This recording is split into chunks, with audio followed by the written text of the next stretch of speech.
Hi, everyone. I'm Cary Wright, CEO of Good Reason Houston. We're an organization focused on making sure every child in every neighborhood of Houston has access to a great public school that prepares them to thrive in the Houston of tomorrow. For those of you who don't know, public schools in the Houston area educate 1 in 5 school-age children in Texas. So what happens here matters for our community, for our state, and for the country.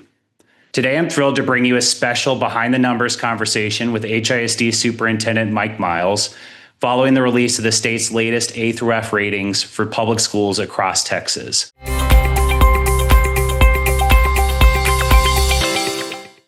Houston ISD is the state's largest public school system, with approximately 170,000 students served across some 270 campuses.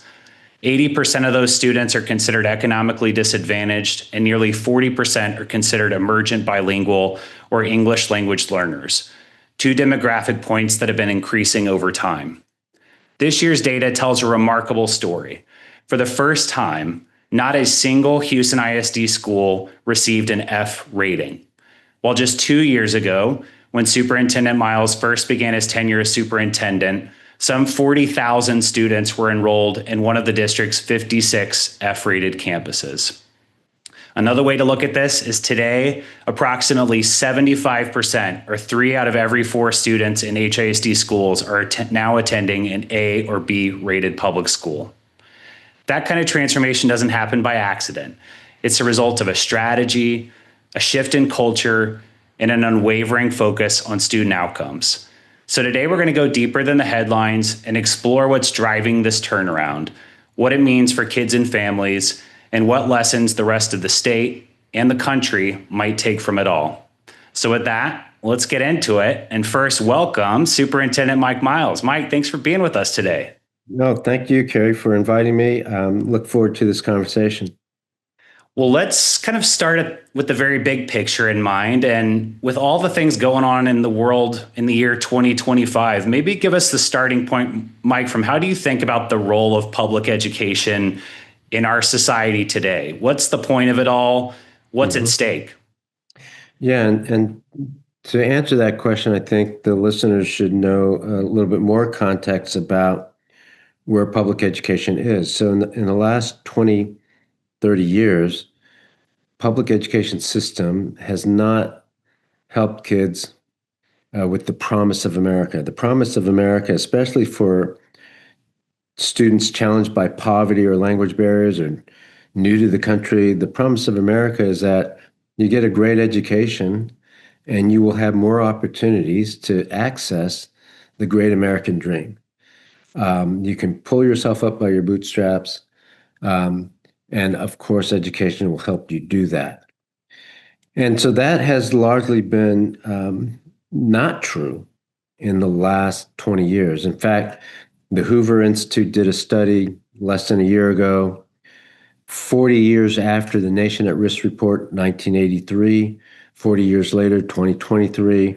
Are we doing what we said we should do in 1983, where everybody was panicked about the state of public education? And the answer from the Hoover Institute is that no, we haven't done much change at all.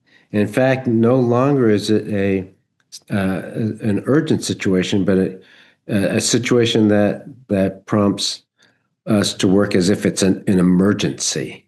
Not only has the system failed to serve us, it won't serve us going forward, the public education system.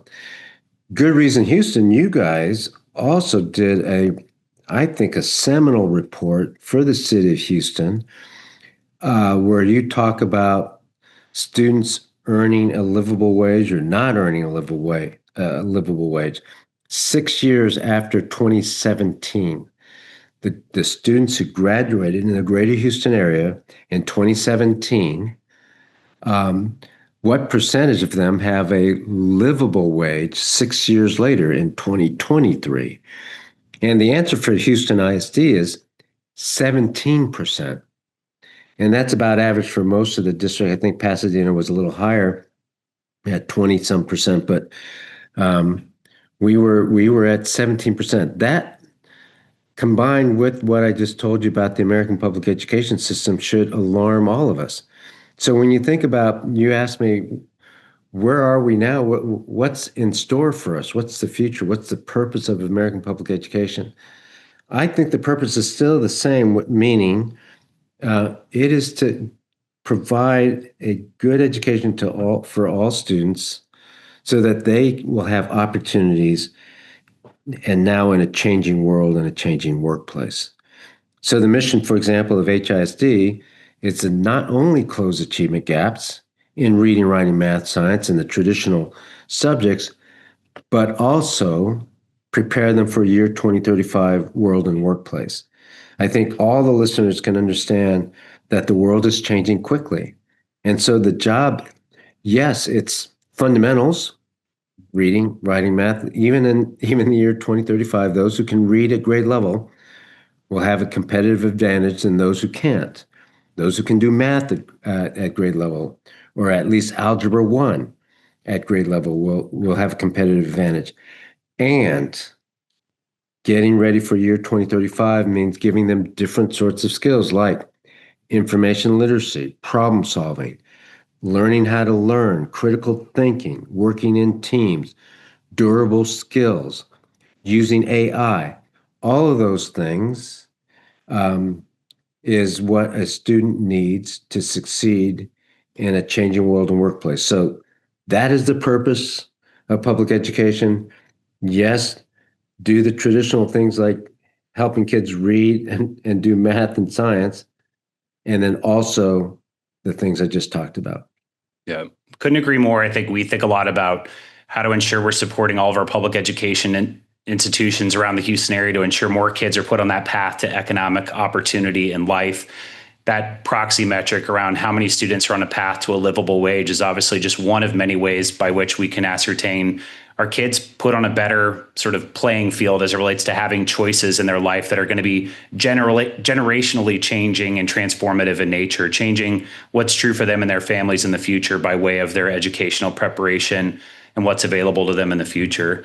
I guess and maybe I can add, Cary, that the way I think about it is there's the normal achievement gaps, which is bad enough, right? There are huge achievement gaps in the country and in Texas and in Houston, which we are closing, but between Black and white students, Hispanic and white students, kids of poverty, and their more affluent peers. And those gaps have been hard to change over time. Yeah. But there's another gap growing, and that's a year 2035 competencies gap. And so it's really hard for kids and schools and school systems to not only close the regular achievement gap, but to close the competencies gap. And this is sort of we've got to be working in the split screen of supporting students in classrooms today, but at the same time realizing that, kids in early elementary school right now are going to be the kids that are facing that 2035 opportunity gap as they enter the workforce. That's so it's right. sort of taking in multiple planes of the future at once. Yep. Well, let's kind of step back to, 2 years and some change ago. What first drew you to this opportunity to lead HISD? What's been the vision that's really been driving your focus? And maybe tell us a little bit both about kind of where was the system as you started in your tenure, and then what evidence of progress towards that big vision are you seeing today? I've been a career public servant in Cary. I was an Army officer first, Army West Point graduate, Army Ranger, company commander. And then I served after the Army. I went to the State Department, U.S. State Department, worked at the Soviet desk and the Bureau of Intelligence Research. And then as a diplomat, I was in Poland and in Russia. This is at the end of the Cold War. We had a family. We came back home. And so I said in 1995 that the most important thing a public servant can do to serve the country at that time was education. And I still think it's still the most important work for public service today, especially with all the challenges we just talked about. So when I was asked whether I would apply, it was really hard to turn down. This is a challenging district during challenging times. I was serving as the CEO of Third Future Schools, decided let them know that I was going to apply for the Houston position. I didn't realize that we would have 121 D and F campuses out of 273. So that's a lot of D and F campuses. And there were only 93 A and B campuses, A and B rated campuses, 93 out of 273. Beyond that, there were special education compliance issues, problems with governance. But more than that, there were problems with all kinds of systems in HIC, transportation system, procurement system, finances were we were handed to us a $250 million deficit, poor management of COVID relief money, and on and on. Just no high quality instruction or no focus on instruction, poor hiring practices, no rigorous evaluation system of not just teachers, of anything, very little accountability, and a poor culture. And I'm sorry to be so disparaging, but that is the situation. That is why TEA had to take the district over, and that's why most people understand that a takeover had to happen, and that bold things needed to be done. Given a picture of the future that I've been talking about, and every year for the last 20 years, I've done a presentation on what the future holds or the trends leading to a future in every district that I've been in.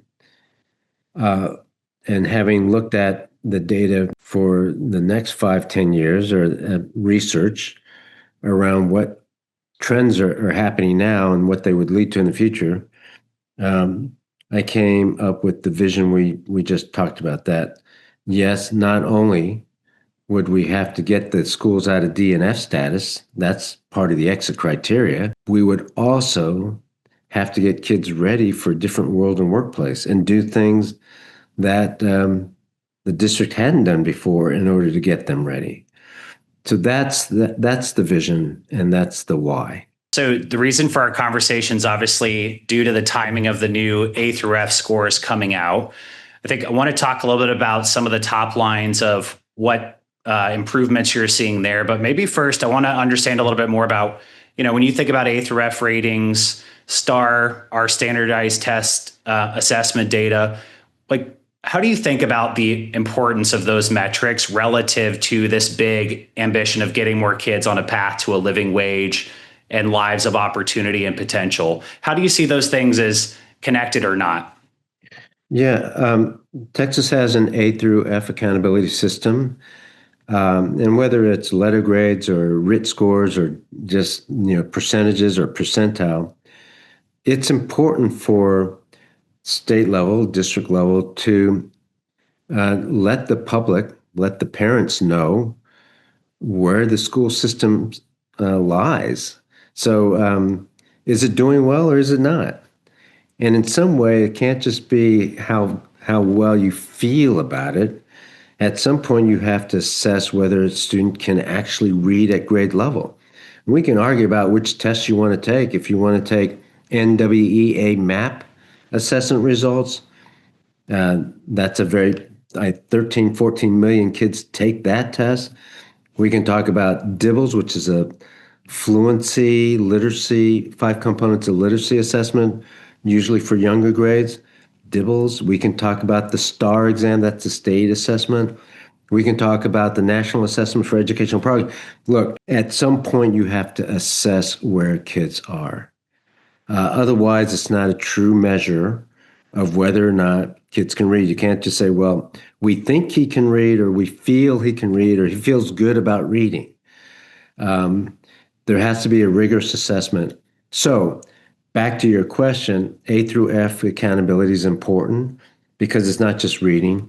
It's the other things that really contribute to whether a student will be successful in their academic career, but also whether they will have more opportunities or fewer opportunities after they graduate from high school. And so I think it's important to keep accountability.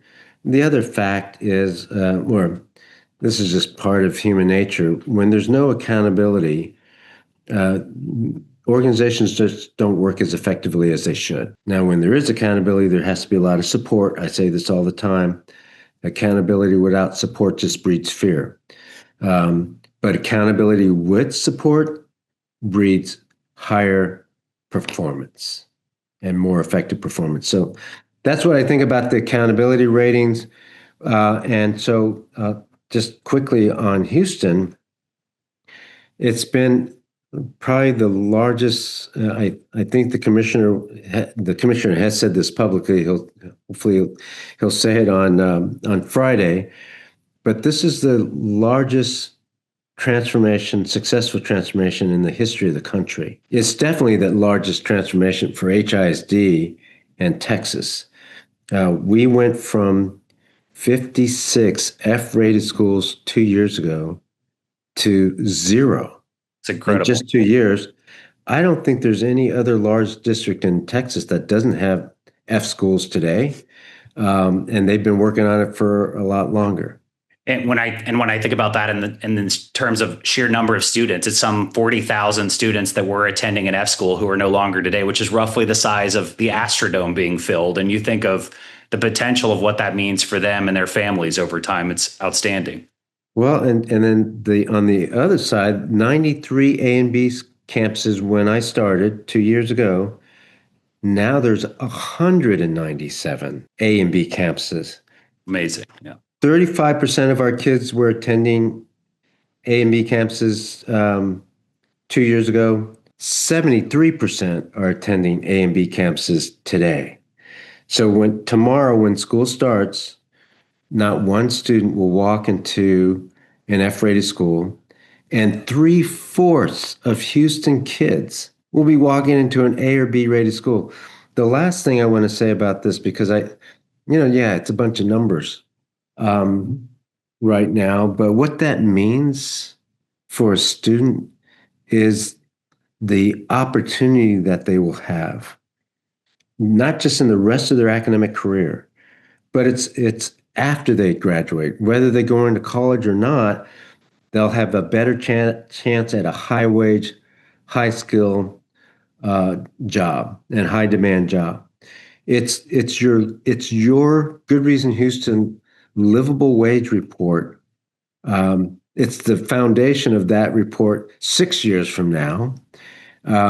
When people look back and the livable wage has improved considerably in Houston, part of it will be because kids can read better and do math better. They're succeeding at Algebra 1 and eighth grade language arts. So that's what it means. The other thing is, in our profession, and Cary, you know this, and most educators do too, if you look at a map today of any large urban district and you color-coded their dots, their schools, and put color-coded dots like for D and F campuses and A and B campuses, different colors, for any urban district, you wouldn't actually need that map. You would know, all you would have to know is, where do the kids who are challenged by poverty and language barriers live? Because the map of that overlaid with the map of poor schools would be congruent, right? You could tell from where the poverty areas are what type of school there is. And usually it's low performing. Guess what? In Houston ISD today, the map of where the low performing schools are, and there aren't many, and the A and B schools, you can't tell where where the areas of low income are. You can't tell where the areas of majority emergent bilingual students are. You can't tell that today. And we're probably the only large district that can say that zip code no longer equals destiny. And underneath those numbers, too, I mean, you think about different student groups that the district serves. I think one piece of analysis I saw already is that 2 years ago, about 60% of the district's Black students were attending a D or F rated school. And now it's just 8% of the Black student population attending a D or F rated school. So, again, when I think of all the different student populations that the district serves, it's incredible to think about equaling the playing field. So no longer your background, your identity, your zip code is determinant of the type or quality of school that a student's able to attend. I think that's also a real testament, as I hear you talk all the time about accountability needs to come with support. I think one thing that's been so impressive about the strategy you all have pursued is actually using this data to make really strategic and thoughtful investments in the form of additive resources and supports to campuses where there were students that had the greatest number of unmet learning needs, right? So when I think of, all that we've talked about in terms of this top level information of what's currently true in the district, I'd be curious to kind of get underneath, what are 2 to 3 big things that you think at the end of the day, if we peel it all back, these have been some of the big drivers of the progress that HISD is seeing so far? The focus on instruction. Some people may not like the fact that we extended the school year to 181 days, but we're also using 181 days of high quality instruction to help our kids. It's not just extending the school year and then continuing this non-rigorous, low focus on instruction kind of school year that the district had before me. Now it's really all about the instruction. Even tomorrow, the first day of school, our principals know that when a teacher's standing in front of kids, they will be instructing well. And there's an objective for that day. Yes, there will still be some assemblies and class meetings, grade level meetings, to level set on some expectations, but there will also be regular classroom instruction, and that instruction will be at a high level.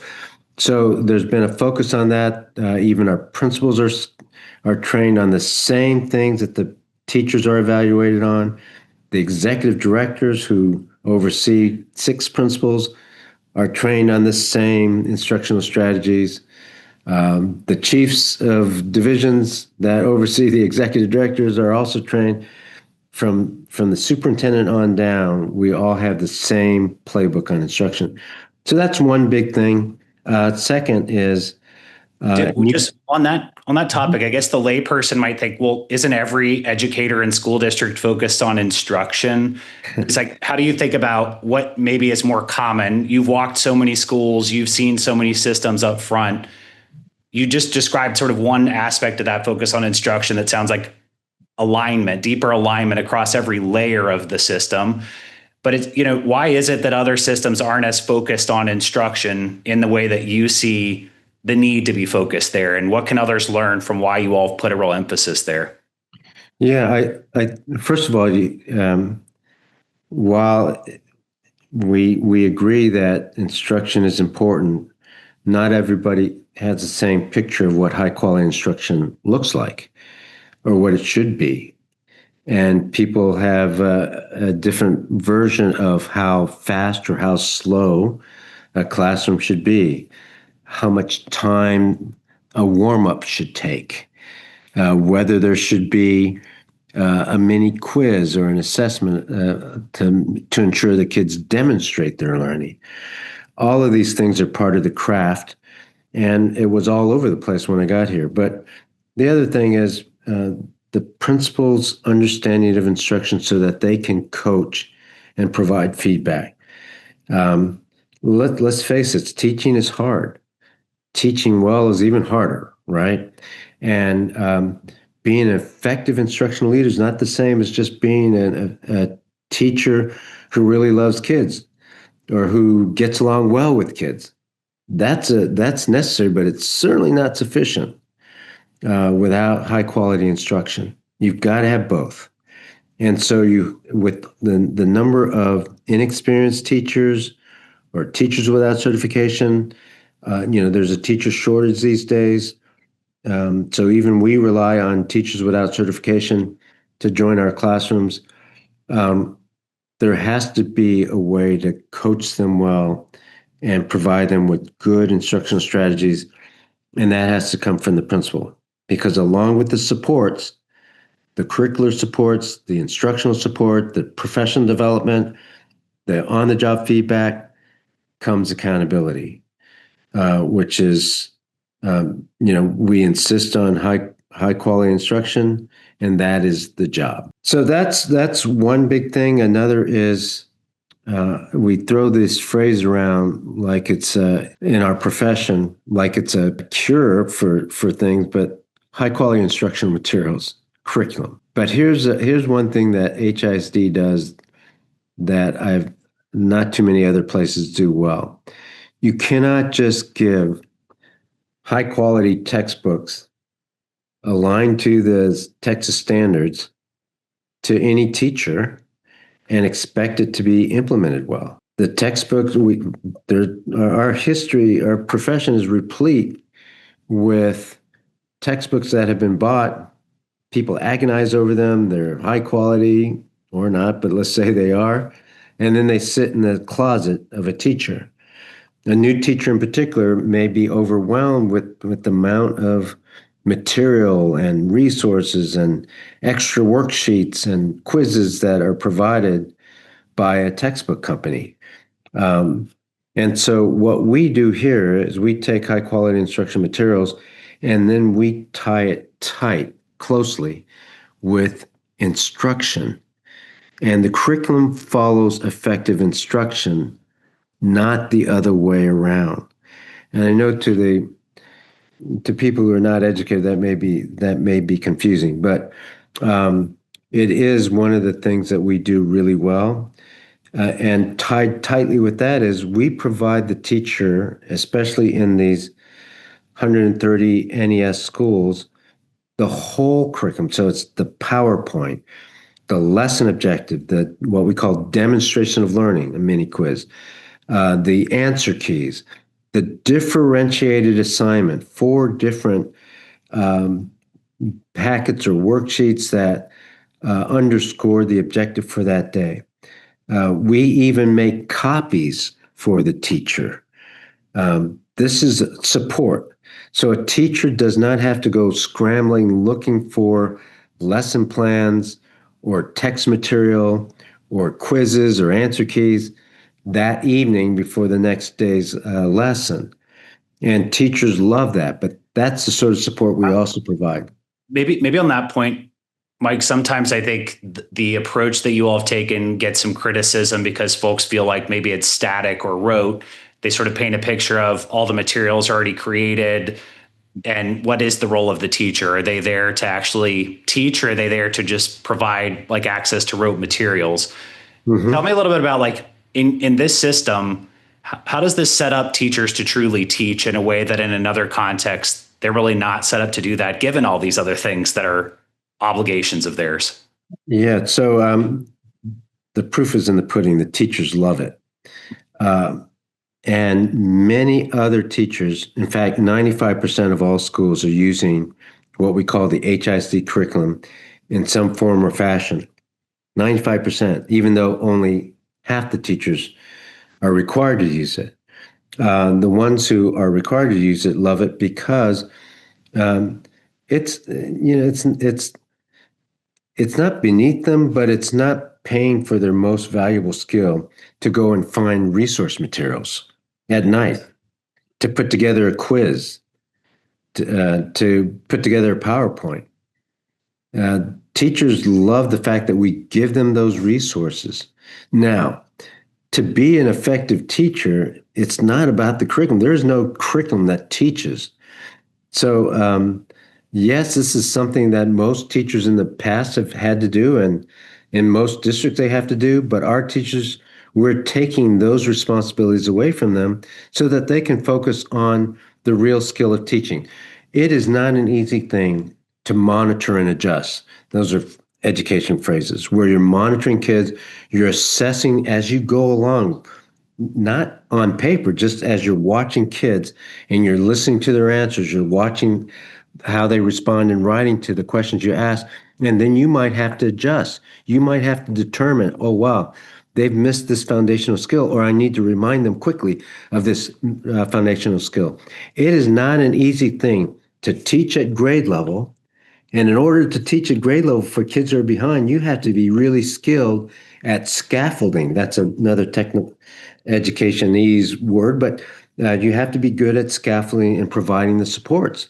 Some of it's provided for you, but an effective teacher knows what they have to do. It's not an easy thing to keep the pace. Most teachers who are working with struggling kids slow it down too much and don't realize that kids will rise to the level of expectation. It's not an easy thing to engage 100% of your teachers of your students in a class. 100%. Not the ones that know the answer, not Johnny and Sally who always answer the question. 100%. Tell me that's easy. All of these things that I just talked about, and there's many more, that is the realm of an effective teacher. There's both skill and art in the things I just talked about. And the teachers need to focus on that, not rushing at night trying to figure out how to get more text material and when they can Xerox it. Yeah. And so that's why teachers are coming here. That's why the effective teachers are staying. They are allowed to teach, but they're actually required to teach at a higher level because the expectations for kids is also part and parcel of our raising expectations for teachers. Some of the changes that have been put in motion over the last 2 years have not been technically easy to implement, and in some cases have also elicited pushback from different parts of the community. So I think about things like moving to a pay-for-performance system, or even to a degree, some of this work around moving to a stronger, more aligned set of curriculum standards. What has made you continue forward despite places where proceeding was hard, and what are you learning from sort of moving forward some of those aspects of the reform that have been more challenging from the jump? I've learned over many years. I mean, there's some advantage to being older, Cary. This is, I think, my 20th year being a superintendent or CEO. My fourth district superintendent of Harrison and Dallas, and the CEO of Third Future Schools. So with that comes a certain amount of perspective, but also patience and an understanding that change really, really will bring people who are not familiar with that change and whose cheese has been moved. And the more change by way of context, for example, making any changes to teacher evaluation, you're talking about 11,000 individuals. Yeah. Who are going to have something changed about what's been true and what will be true going forward. So you're going through a massive change management cycle. That's right. And not only internally, right? I mean, if you remove a favored teacher, whether they're effective or not, I mean, you're going to get parents and students who really like that teacher, because there's relationship building and things like that. So my strategy has always been, or my way of operating is, look, take the kernel of truth and any bit of criticism, see if that will help with supporting kids and moving the mission down the road further ahead. And then the rest of it, just push on.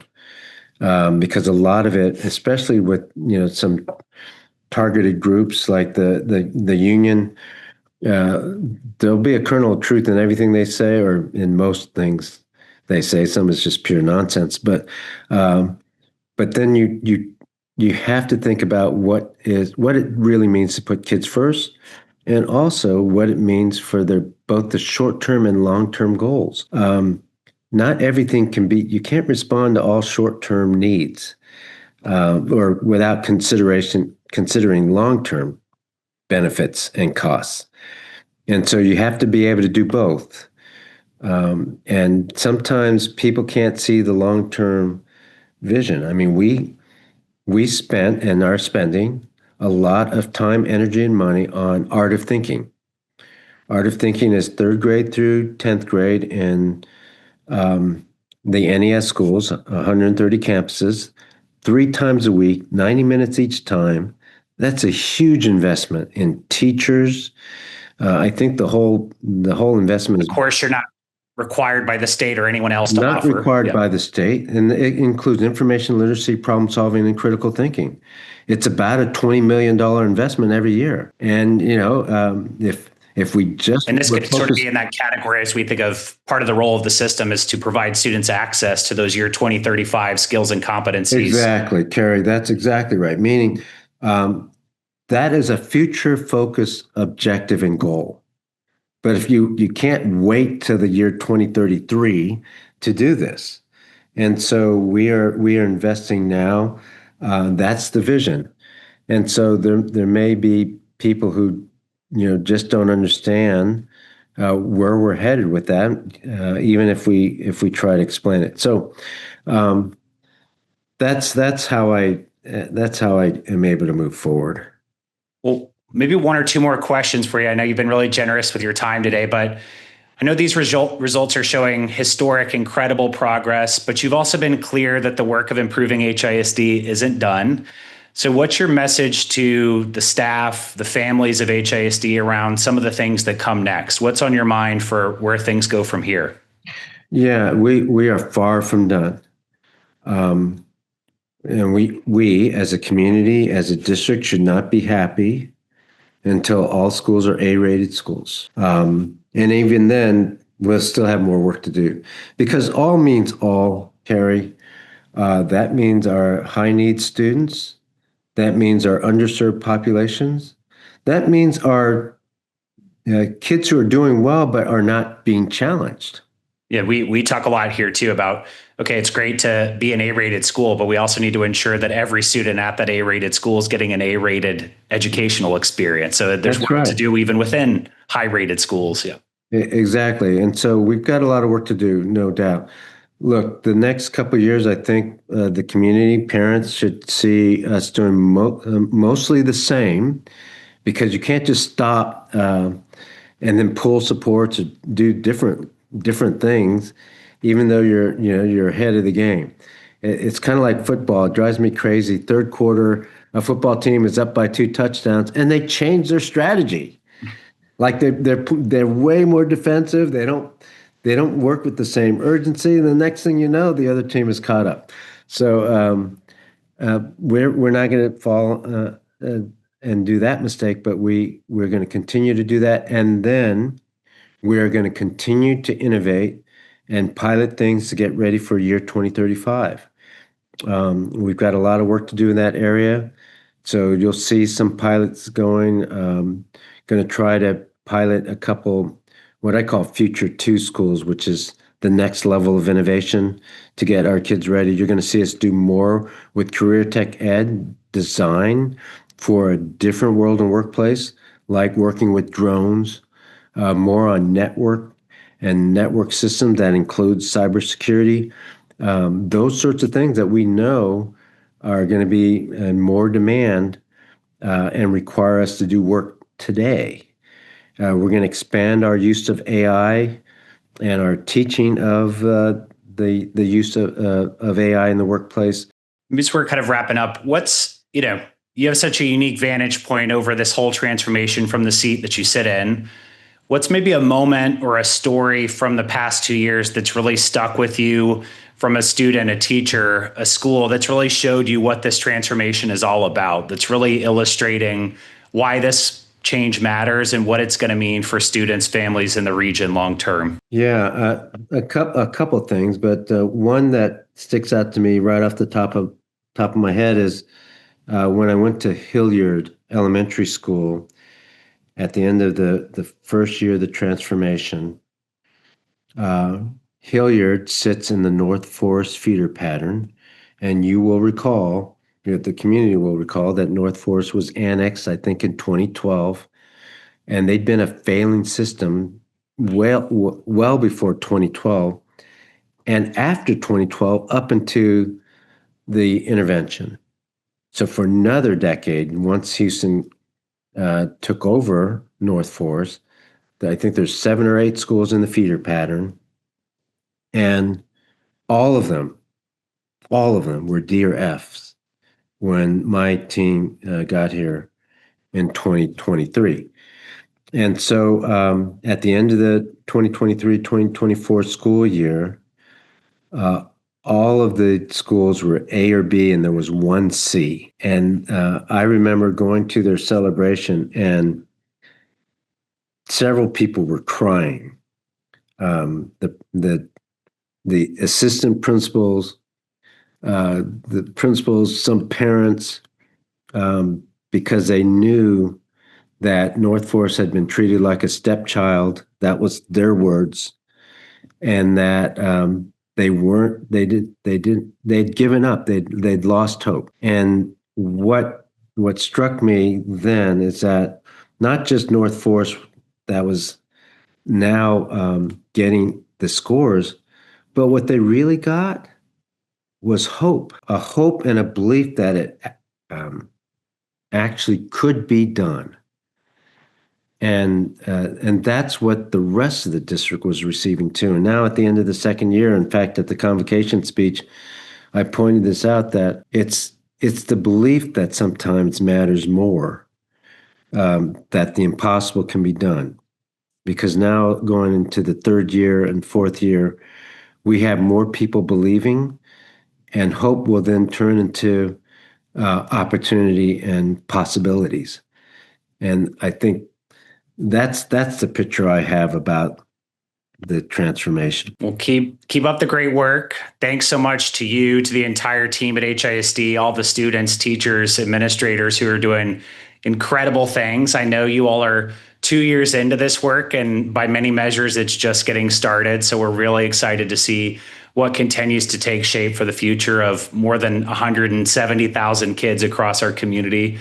But that's it for today's Behind the Numbers conversation. Just want to say a huge thank you to Superintendent Mike Miles for joining me and for sharing an inside look at what's really fueling the historic turnaround of Houston ISD. If you want to dig in deeper to the data or see more on HISD's progress and explore what's shaping educational outcomes across the broader Houston region, visit goodreasonhouston.org, where you'll find stories, reports, and insights about how we can keep building a city where every child in every neighborhood has access to a great public school. Thanks so much for tuning in, and we'll see you next time. And thank you so much, Mike, again, for all you do for Houston. We so appreciate it. Thanks, Cary, and thanks, Good Reason, Houston.